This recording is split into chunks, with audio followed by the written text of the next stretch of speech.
Muito bem, como eu falei, parte 2, vamos lá. Para responder as questões agora, a gente vai trabalhar um pouquinho com os erros clássicos de interpretação de textos, certo? Erros clássicos de interpretação. Nós temos esses 3 erros clássicos aqui: extrapolação, redução e contradição, certo? Então vejam aí que extrapolação é uma informação que também não está escrita no texto como a inferência. Só que a inferência é uma dedução, é uma conclusão. Você tem uma relação lógica entre as ideias do texto e a ideia que você chega, certo? A extrapolação, por sua vez, não está escrita no texto, mas ela não faz o menor sentido em relação ao texto que foi lido, certo? Então é por isso que a gente tem aí, ó, apresenta informação que não pode ser comprovada pelo texto, nem por dedução lógica. Porque se fosse comprovada por dedução lógica, aí, pessoal, nós teríamos uma inferência e não uma extrapolação, certo? É isso. A redução, por sua vez, apresenta, a redução, por sua vez, é uma informação que está no texto, certo? Mas o item de resposta apresentado no exercício, na questão alternativa, não apresenta a ideia solicitada do texto na sua totalidade. Ou seja, é uma meia-verdade. É por isso que isso aqui pega tanto quanto as pessoas vão prestar prova. Mas vocês sabem que o mais explorado é a extrapolação, né? Mais explorado é a extrapolação, tá? Ó, e a contradição, como diz o texto aí, vai apresentar uma informação contrária. Aí você fala assim, não é possível que eu vou assinalar uma informação contrária, gente, mas a gente assinala. Sabe por quê? Sabe aquele tipo de questão que vem assim, todas as alternativas estão corretas, exceto, nós tem que marcar errada, não tem? A nossa tendência é de marcar uma certa, achando que respondeu bem a questão. O raciocínio da gente acha essa verdade, certo? É o raciocínio. Por quê? Porque a gente leva muita experiência de vida para essa parte para resolver provas, como também para a parte de interpretação. Essa experiência de vida é que acaba atrapalhando a gente depois. Então, tomem cuidado com isso. Fechado? Vamos para frente? Para responder aquela questão, as questões, então, as duas que vêm agora, em relação ao texto que a gente falou aí sobre educação e desenvolvimento econômico, a gente tem esses símbolos aqui para usar, só para a gente treinar um pouquinho. O mais importante é que vocês tenham achado a resposta certa. Mas para dar um pouco mais de consciência na resposta, é que eu coloquei para vocês acharem a extrapolação, a redução e a contradição. Então é assim, RC para a resposta correta, lógico, né? O E é para extrapolação, o R é para redução e o C é para contradição, tá bom? Então, vamos embora. Ó, o texto se desenvolve prioritariamente em torno de quê? Da relação entre educação e desenvolvimento econômico. Olha, vamos pensar na palavra-chave. A gente viu que ele o tempo todo falou como que a educação contribui ou não para o desenvolvimento econômico. Então, a gente pode entender que foi feita uma relação entre uma coisa e outra? Sim, podemos. Vamos deixar assim por enquanto.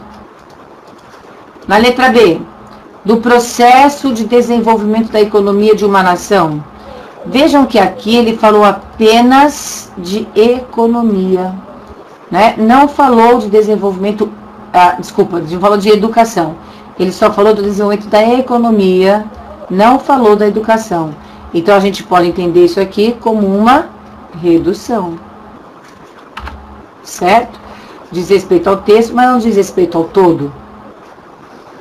Da evolução do sistema educacional. Opa, sistema educacional fala só de educação, né? Não está falando necessariamente da redução. Vocês poderiam falar assim, professora, mas eu achei que fosse uma extrapolação, porque ele não falou da evolução do sistema. Pode, só é mais difícil de eliminar o item. Só isso, que é verdade. Ele não falou de evolução do sistema educacional. Ele falou do desenvolvimento econômico, certo? Mas aqui assim fica melhor. Assim como na letra D, a gente tem do caráter tecnocrático da educação. Ficou tão forte o caráter tecnocrático que eu no gabarito coloquei para vocês a extrapolação. Pode ser. Mas a gente também poderia considerar o seguinte, olha, aqui nesse item ele falou só da educação, certo? Só da educação. Então é assim, é uma extrapolação, porque o chamariz da questão é o caráter tecnocrático, mas que também tem redução, tem, porque falou apenas da educação. Professora, mas pode haver duas respostas? Pode, certo? Aqui o mais prático é a gente entender tudo como redução. É por isso que é legal quando você começa a resolver as questões assim, você fica craque na hora de eliminar o que está errado, certo?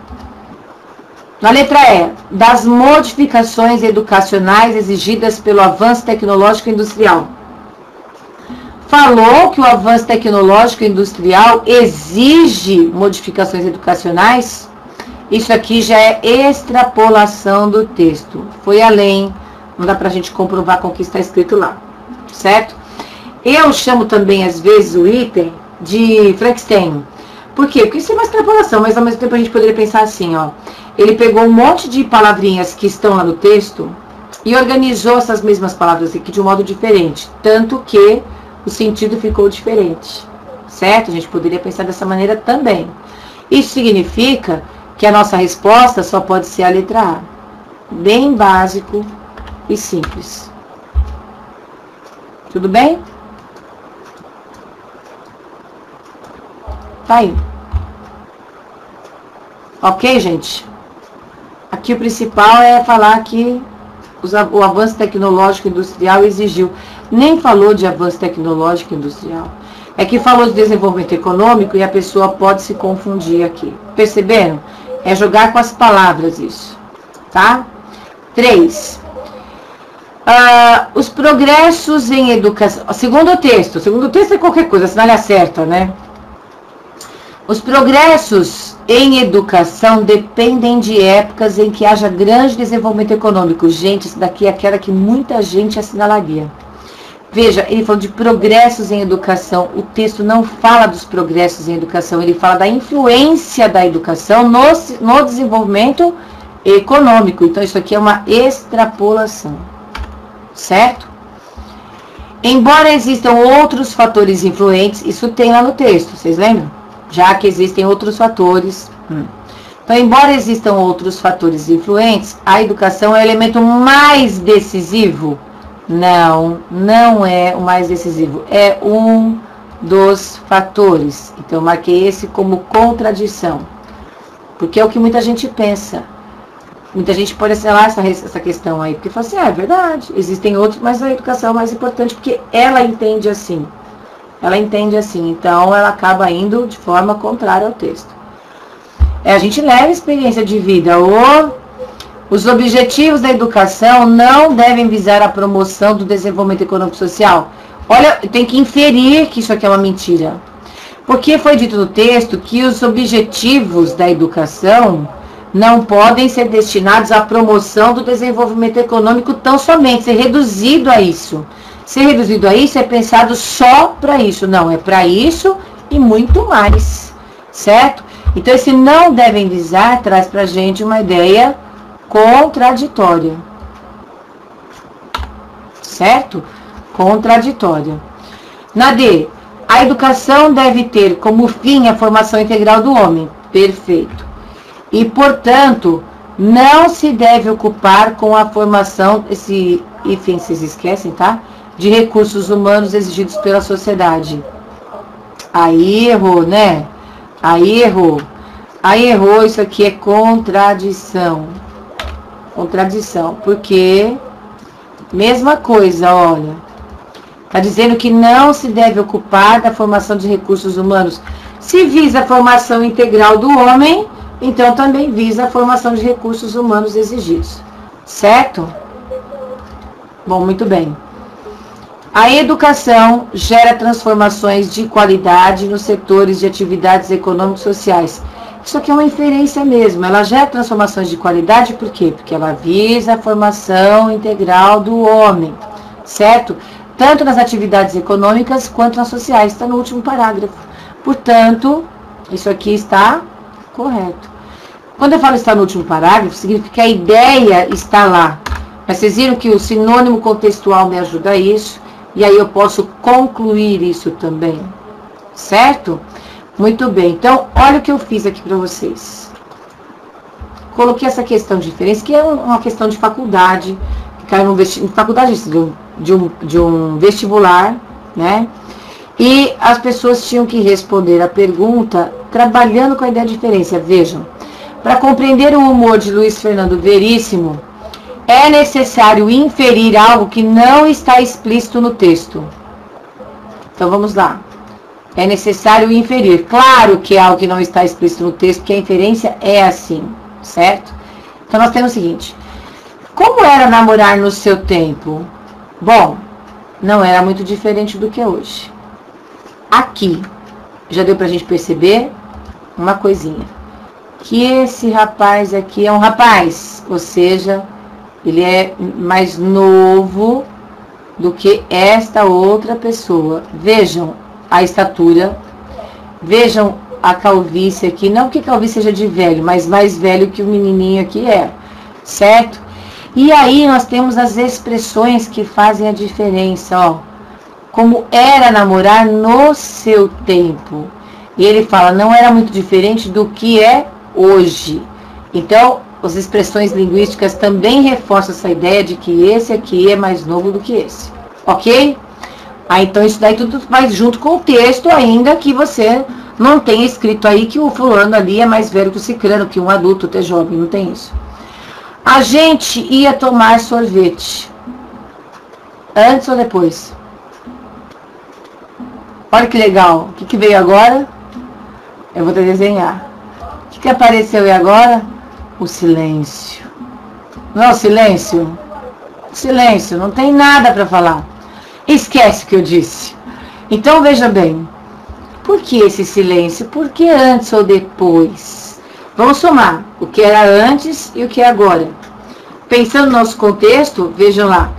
Identifique no diálogo a fala que exige essa inferência. A fala que exige que você pare para pensar é a fala do rapaz ali, né? Antes ou depois. Não, ela não está completa. Aí vem. Explicite o que deve ser entendido nas entrelinhas. O que deve ser entendido nas entrelinhas? Eu diria no final da frase. Antes ou depois do sexo. Não é isso? Antes ou depois do sexo. Pronto, acabou. Veja, a gente que inferiu. Não está escrito lá, mas esse conjunto de presente e passado, jovem e mais velho, de uma coisa antiga com uma coisa atual, faz a gente pensar na nossa condição. E hoje as pessoas fazem sexo ao namorar, né? Não precisa ser logo de cara, viu, gente? Pode esperar um pouquinho, né? As coisas precisam se ajeitar. Mas as pessoas fazem sexo. É uma coisa considerada natural, tá certo? Então é para namorar, não é para fazer toda hora, todo dia, todo segundo. É disso que está falando aí. Perfeito? Então vejo que aqui eu pus agora para vocês um texto que vai trazer também para a gente ideias implícitas, certo? É um texto para trabalhar com ideias implícitas. Aí vejam só o que a gente tem. Acerca de Montaigne. Eu acho ótimo esse exercício. Prestem atenção, o texto. Montaigne, o influente filósofo francês do século XVI, foi um conservador. Mas nada teve de rígido ou estreito, muito menos de dogmático. Para pensar. Ele está dizendo que Montaigne, vamos pular o que está entre vírgulas aí, foi um conservador. Aí ele pôs assim, ó, gente. Mas nada teve de rígido ou estreito, muito menos dogmático. Então vamos entender. O título é acerca de Montaigne, então aqui fica mais fácil, que a gente já sabe qual é o assunto do texto. O assunto do texto é Montaigne, certo? Lembrando do seguinte, que acerca de significa sobre. A respeito de. Ok? Tá, muito bem. Então, vejam só. A gente já entendeu essa expressão acerca de. Já sabemos que o texto vai falar sobre Montaigne. Ó, um outro detalhe agora aqui. Que eu estava quase que pulando essa. É assim, ó. A respeito de, diferente de, a despeito de. A despeito de é igual a apesar de, tá? Grave isso diferente. Então, é assim, ó. O a respeito de, dessa expressão aqui, o a respeito de é diferente de a despeito de. Por quê? Porque a despeito de, na verdade, é igual a apesar de. Tudo bem? É isso. Grava isso. Quando aparecer a despeito de, já troca por apesar de. Eu já falei isso pra vocês, mas é sempre bom a gente insistir, né? Bom, então Montaigne foi um conservador, mas nada teve de rígido e dogmático. Então, veja bem, por que ele pôs esse mas aí? Simples. Quem é conservador não costuma ser rígido, mas ele não era. Então, veja que ele, como conservador, não tem exatamente as mesmas características que o conservador teria de uma forma geral. O padrão de um conservador é esse. A gente chama, isso aqui, ó, é a rigidez. Aqui, estreito, dogmático. Nós chamamos esse tipo de construção de pressuposto. O mas aí traz um pressuposto. Ele é um conservador, mas não é dogmático. Logo, um conservador é dogmático. Ele é que não era. Ele é que é contraditório. Certo? Por temperamento. Vamos lá agora. Por temperamento. Por temperamento, foi bem o contrário. Ó, foi bem o contrário de um revolucionário. Isso aqui só ratifica o fato de ele ser um conservador. Ele era um conservador exatamente o contrário de quê? De um revolucionário. Tá? E aí ele põe assim aqui pra gente, ó. Certamente faltaram-lhe a fé e a energia de um homem de ação. Então, revolucionário, de acordo com esse autor aí, quem que é o revolucionário? Vamos fazer só a flechinha agora.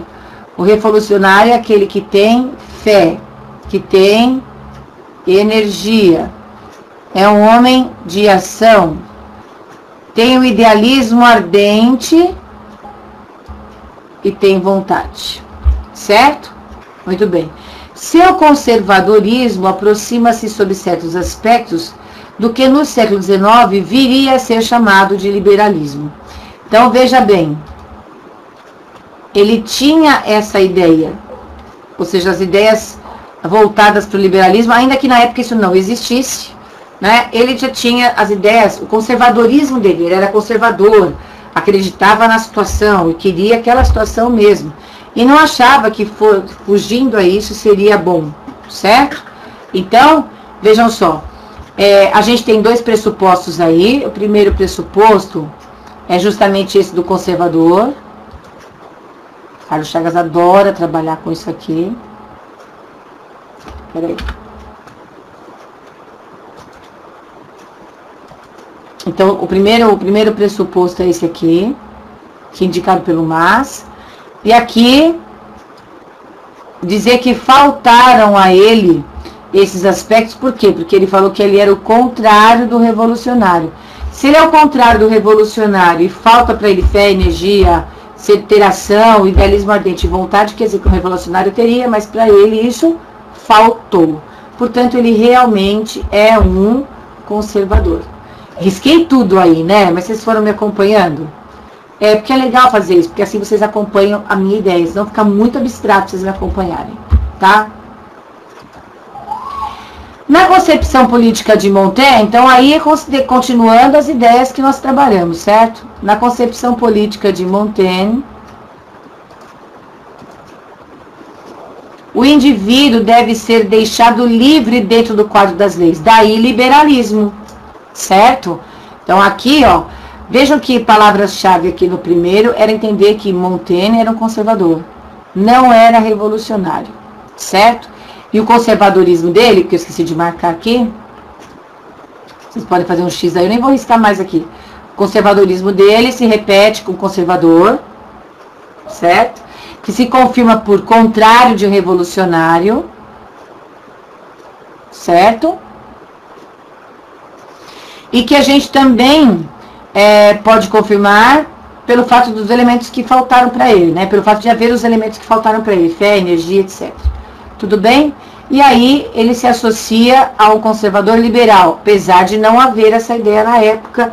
As ideias que ele tinha já eram precursoras, certo? Mas não existia ainda.